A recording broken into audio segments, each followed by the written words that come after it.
Hello सभी साथियों को नमस्कार।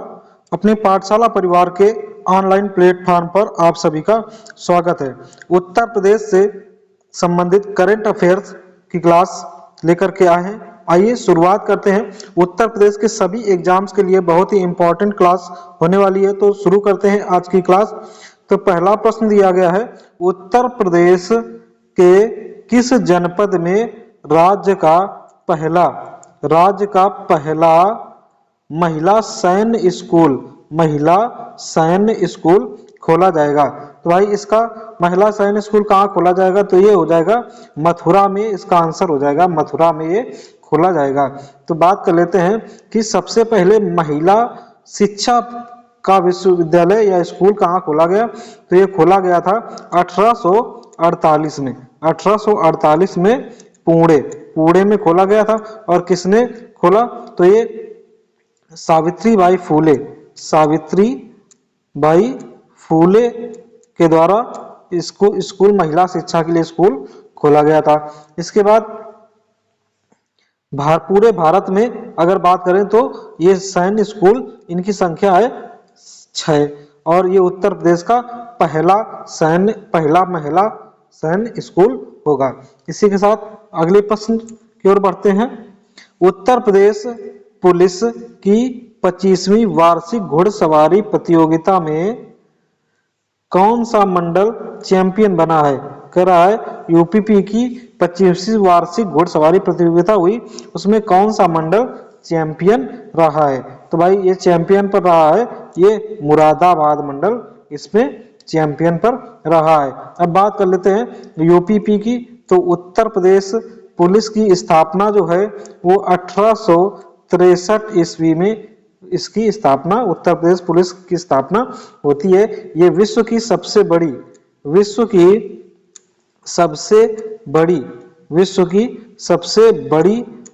व्यवस्था है, सबसे बड़ी पुलिस व्यवस्था है।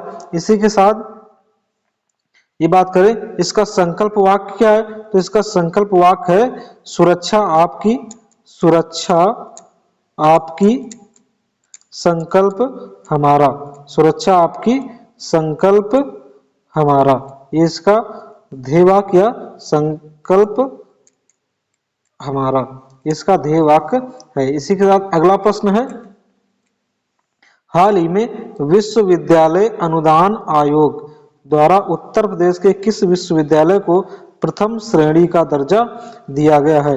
तो भाई कह रहा है उत्तर प्रदेश के किस विश्वविद्यालय को यूजीसी यूनिवर्सिटी ग्रांट कमीशन द्वारा प्रथम श्रेणी का दर्जा दिया गया है? तो ये हो जाएगा लखनऊ विश्वविद्यालय को ये दर्जा दिया गया है। अब बात कर लेते हैं प्रथम श्रेणी दर्जा का मतलब, इसका फायदा क्या होता है? तो इसका जो लाभ है वो ये है कि आप यूनिवर्सिटी अपना सिलेबस जारी कर सकती है, अपने हिसाब से परीक्षा का आयोजन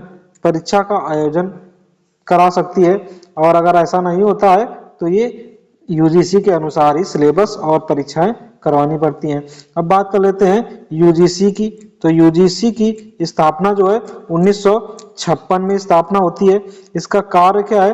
तो इसका यूजीसी का कार्य है यूनिवर्सिटी को मान्यता प्रदान करना। इसी के साथ इसका हेडक्वार्टर कहाँ है? इसका हेडक्वार्टर है नई दिल्ली में, इसका हेडक्वार्टर है। अगला प्रश्न है, हाल ही में किस देश को अंतरराष्ट्रीय समुद्री संगठन परिषद का नया अध्यक्ष चुना गया है? तो भाई ये चुना गया भारत को, और ये भारत को लगातार दूसरी बार चुना गया है। अब बात कर लेते हैं अंतरराष्ट्रीय संगठन परिषद का स्थापना कब हुई? तो इसकी स्थापना जो होती है वो 1948 में इसकी स्थापना होती है। इसका हेडक्वार्टर कहाँ है? तो इसका हेडक्वार्टर लंदन में स्थित है। अगला प्रश्न है, हाल ही में भारत सरकार ने कितने देशों को खाद्य वस्तुओं के निर्यात की अनुमति प्रदान की है? अभी भारत सरकार ने कई देशों या ज्यादातर देशों को जो अपने यहाँ के कई खाद्य पदार्थ हैं उन पर बैन कर दिया था, लेकिन अभी 5 देशों को इस पर भारत सरकार ने छूट दी हुई है। तो इसका सही आंसर क्या हो जाएगा? 5 हो जाएगा। अगला प्रश्न है, हाल ही में उत्तर प्रदेश के अलीगढ़ नगर निगम ने अलीगढ़ का प्रस्तावित नया नाम बदलने के प्रस्ताव को पास कर दिया है। अलीगढ़ का प्रस्तावित नाम क्या है? तो भाई इसका सही आंसर हो जाएगा हरिगढ़। इसका सही आंसर हो जाएगा हरिगढ़ नया प्रस्तावित नाम रखा गया है। अब इसके बैक साइड में जाते हैं थोड़ा सा कि इसका नाम पहले क्या था। तो इसका सबसे पहले नाम जो आता है वो आता है कोइल। कोइल इसका पहले नाम आता है। कोइल के बाद आता है अलीगढ़। कोइल के बाद आता है अलीगढ़। अलीगढ़ रखा किसने? तो ये सैयद वंश ने इसका नाम अलीगढ़ रखा। इसी के साथ इसके बाद इसका नाम मराठा साम्राज्य आता है, उसने कर दिया रामगढ़। मराठा साम्राज्य ने रामगढ़ कर दिया। इसके बाद इसका नाम फिर से बदल जाता है और हो जाता है अलीगढ़। अलीगढ़ और ये फिर आता है मुगल साम्राज्य। मुगल साम्राज्य। इसके बाद अब आया है बाबा का साम्राज्य।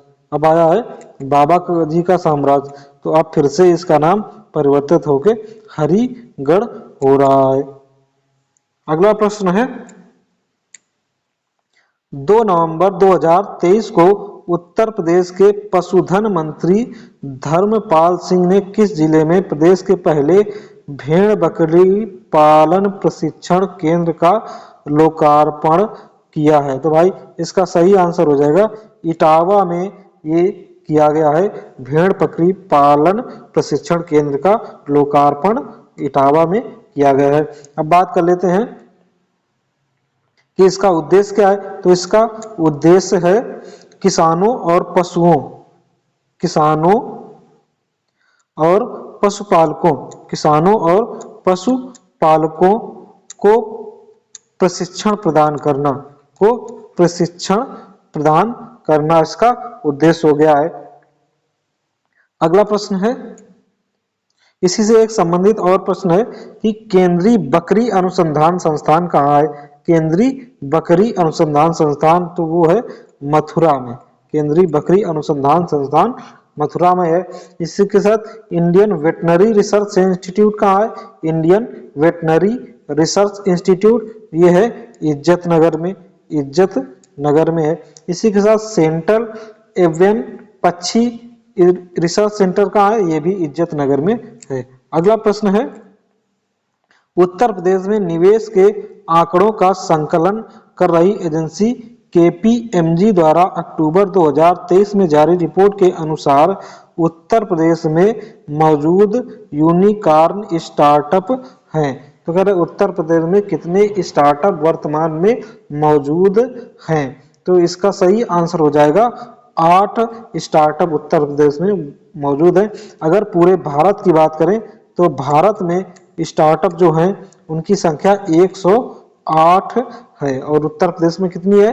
8 है। अगर कोई भी जो स्टार्टअप है उसकी पूंजी जो हो जाती है, पूंजी 1 अरब डॉलर की बाजार मूल्य हो जाता है तो वह स्टार्टअप यूनिकॉर्न स्टार्टअप कहलाता है। इसी के साथ अगला प्रश्न है, 18 नवंबर 2023 को किस राज्य के खाद्य सुरक्षा और औषधि प्रशासन ने हलाल प्रमाणित खाद्य उत्पादों के उत्पादन, भंडारण, वितरण व बिक्री पर प्रतिबंध लगा दिया है?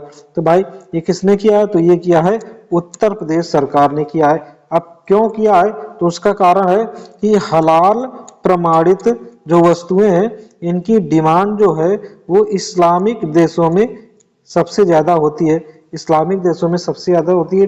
अभी इस पर धोखाधड़ी हो रहा था कि सभी हलाल सर्टिफाइड का ब्रांडेड करके सब लोग अपने लोकल चीजें भी बेचने लगे थे, जिस पर रोकथाम के लिए इसको अभी बैन किया गया है। अगला प्रश्न है, हाल ही में वर्ल्ड टीबी रिपोर्ट 2023 निम्नलिखित में से किस संगठन ने जारी की है? तो भाई ये टीबी रिपोर्ट कौन जारी करेगा? तो ये जारी करेगा विश्व स्वास्थ्य संगठन WHO ये रिपोर्ट जारी करेगा। इस रिपोर्ट के अनुसार भारत में वर्ष 2023-22 में 16% टीबी के मरीजों में कमी आई है, 16% की कमी आई है। साथियों, ये थी आज की करंट अफेयर्स की क्लास। इसी के साथ मिलते हैं अगली क्लास में।